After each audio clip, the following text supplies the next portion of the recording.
The Sufis, or the wisdom of the heart. In the Muslim world there are the Sufis, who existed before the founding of Islam and grew with it.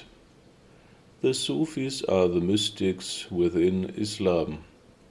In love they worship Allah and follow a virtuous life.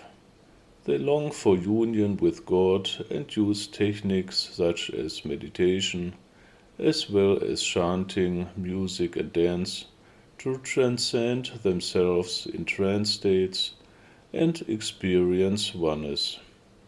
Thanks to the Sufis, a wonderful literature of poetry and stories has emerged that is known worldwide.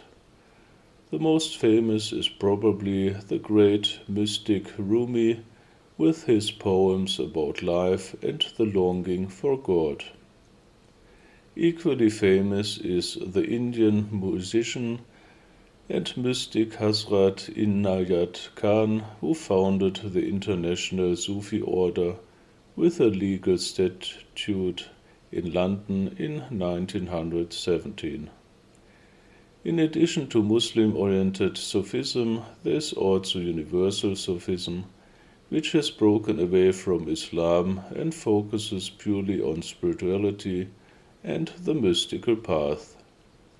The Sufis put a lot of emphasis on the training of the heart and thus of love and wisdom, like all mystics. So they also use teaching stories to teach their members. I would like to give two small stories as examples.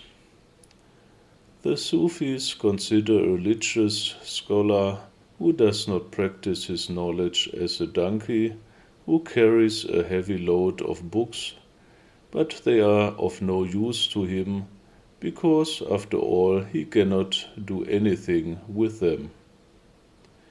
Rabi'a was seen in the streets of Basra with a bucket in one hand and a torch in the other.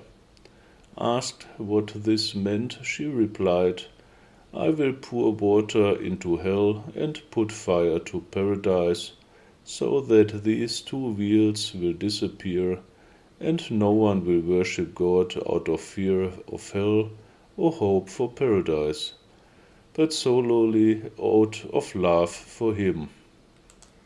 In Sufism, the symbol of the rose is often used. The thorns stand for the Islamic law, the stem is the way, the flower is considered as a symbol of truth, which carries the fragrance of knowledge. A motto of the Sufis is Ana al-Haq, which has two meanings. Once, I am the truth, which is equivalent to I am God. From a higher perspective, two aspects of the Sufis in particular are interesting. One is their universal nature as mystics. We can truly say that all mystics worldwide are of the same nature, regardless of religious or cultural background.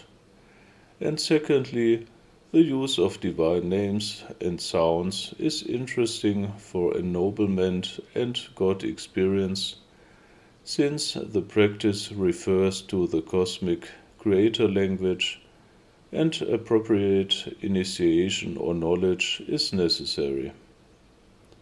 Here we see again the universal character of spiritual practice, and I would like to point out that spiritual teachers do not limit themselves to one religion or culture, but incarnate in many countries to teach the spiritual path there. God is for all, just as the sun shines for all, and is not limited to one people or one religion. In their boundless ignorance and hubris, many people still believe that they can exclusively own God and that God does what they want. As Ramakrishna said, all religions draw from the same source.